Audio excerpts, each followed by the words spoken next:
Eli Carter had seen his fair share of storms, but none like the one brewing in his inbox that morning.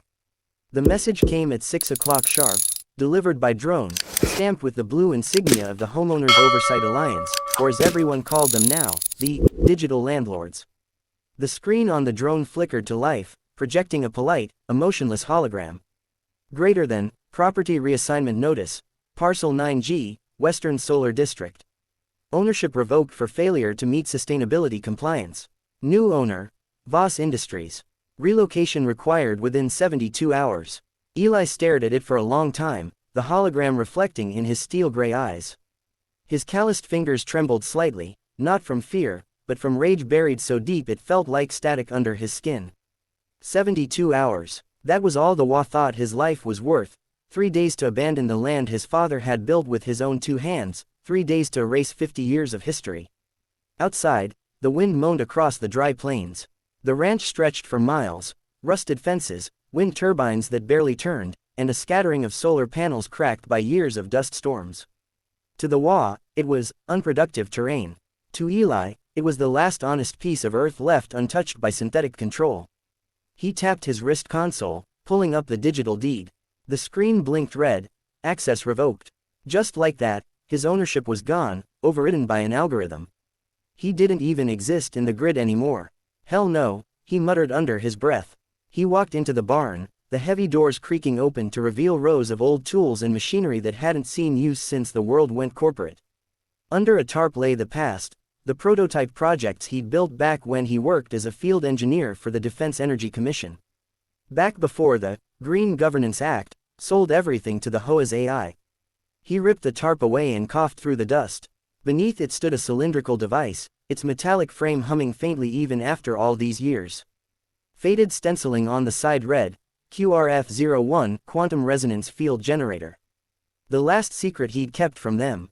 The Wa didn't know what lay buried under this ranch. They thought it was dirt, cattle bones, and wasted potential.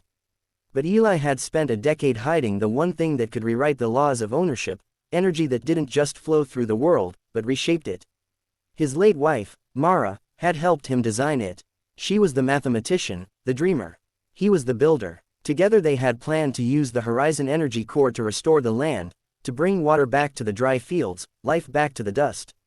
But when the government discovered the prototype's power, they shut the project down. The data was deleted from all public records. The only surviving core lay buried beneath his workshop, pulsing faintly like a heart that refused to die.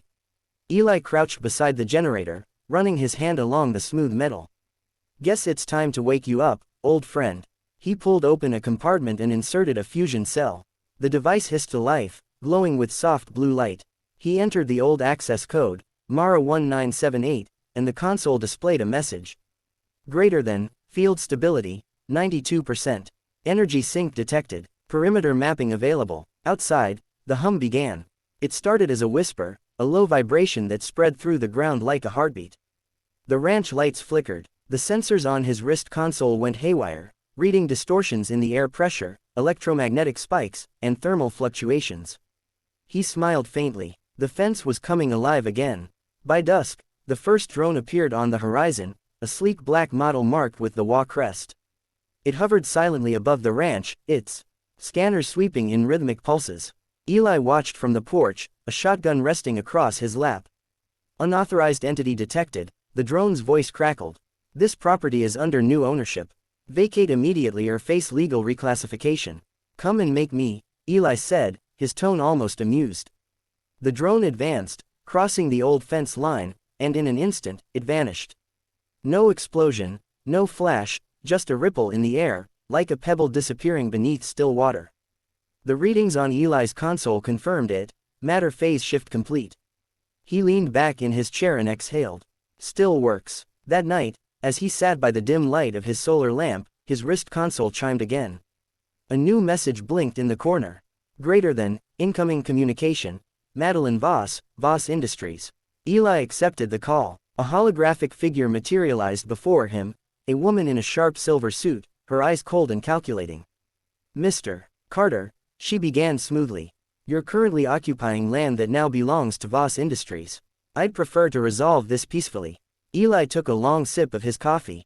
I didn't invite you to buy my home, Ms. Voss. And I sure as hell didn't give the WA permission to sell it.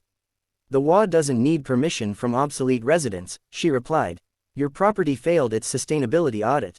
We've already initiated reconstruction permits. You'll be compensated, of course. I don't need your money. Her smile didn't reach her eyes. Then you'll need my mercy.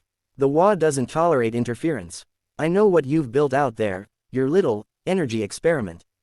The kind of tech you're hiding belongs to the state, Mr. Carter. Not to you. Eli's pulse quickened, but his voice stayed calm. Funny thing about fences, Ms. Voss. They don't just keep things out. They keep secrets in. Madeline's image flickered with static, but he could still see the spark of greed light up her face. You can't stop progress, old man. You can't stop me. The connection cut off, leaving the room silent except for the hum of the fence outside. Eli looked out the window, into the darkness of the plains, where faint blue lines now traced the boundary of his land like veins of light under the soil. For a moment, he felt something he hadn't in years: control. Not the kind that came from power or ownership, but the kind born from defiance. They could erase his name from the registry, delete his existence from the system, but they couldn't touch what was his. Not without crossing the fence. He walked outside into the cool night.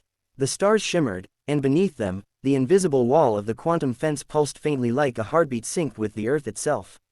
They took everything from me once, he whispered into the wind. Not again. The ranch glowed faintly blue at the edges, a lone island of defiance against a digital empire. The morning after the drones vanished, the air around Eli's ranch felt charged, alive.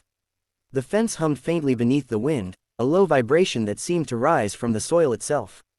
Sunlight shimmered strangely at the edges of the property, bending, curving, almost like the world couldn't decide what shape it wanted to take. From a distance, the ranch looked the same, but up close, space was folding in on itself. Eli stood in the middle of the field, eyes hidden under the brim of his hat, studying the faint distortion in the air.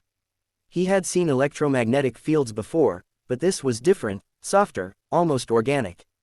The quantum resonance fence wasn't just energy, it was awareness. It was learning. The technology was adapting to the land, weaving itself into every root, every blade of grass, every piece of metal. He ran diagnostics from his wrist console. Readings spiked off. The chart. The field's range had doubled overnight, its energy source stable beyond predicted limits. The horizon core buried beneath the barn was sinking with the fence, feeding it endless power. Good girl, Eli muttered under his breath, as though speaking to an old horse that had finally remembered how to run. But deep down, a thread of unease pulled at him. The QRF wasn't meant for long-term activation. Its energy algorithms were theoretical, uncharted territory. Mara had warned him years ago that continuous resonance could distort the local reality grid. He remembered her words, her soft voice over the hum of machinery. We can build miracles, Eli, but miracles have a cost. The universe always balances the ledger. He dismissed the memory, turning toward the barn as the faint whine of a distant engine reached his ears. The HOA was coming back. A convoy of mad black transports rolled across the dirt road, kicking up a storm of dust. At the head of the column was a silver hovercar, the kind only corporate executives used. Even before the door opened, Eli knew who it was. Madeline Voss stepped out, flanked by two armed enforcers in reflective armor. Her eyes scanned the ranch, though they couldn't quite focus. The field warped light subtly, creating visual illusions that made the horizon twist like a mirage. Mr. Carter, she called out, her voice amplified through her wrist comm. You're in violation of federal property codes. I'm giving you one last chance to stand down. Eli leaned against the fence post, unbothered. You sure you want to step through that gate, ma'am? Things have a way of disappearing when they cross my property line.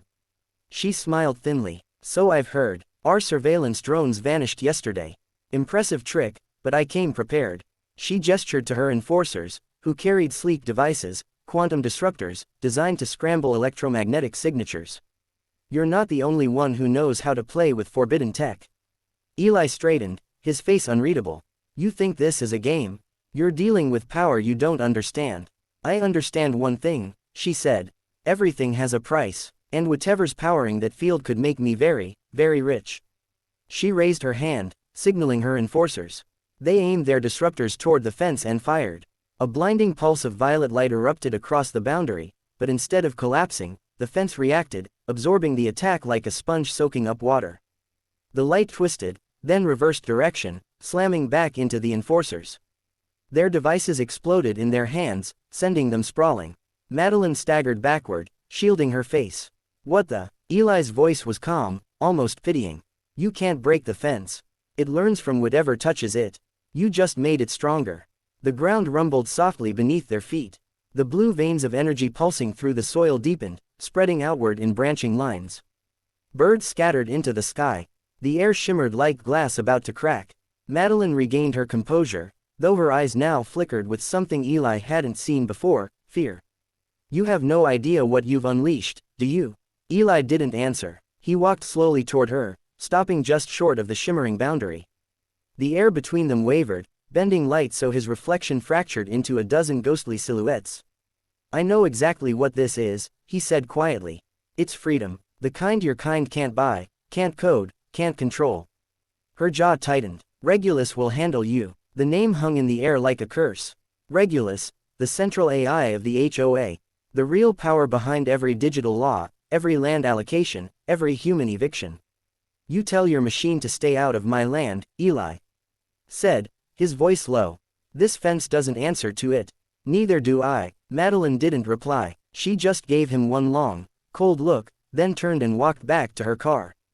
As her convoy retreated, Eli felt a strange heaviness settle in his chest.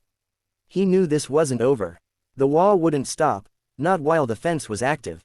That night, he barely slept. The hum of the fence filled the air like a living heartbeat.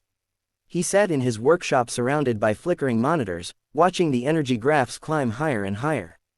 At 2:47 a.m., his console beeped sharply. A message appeared on the main screen.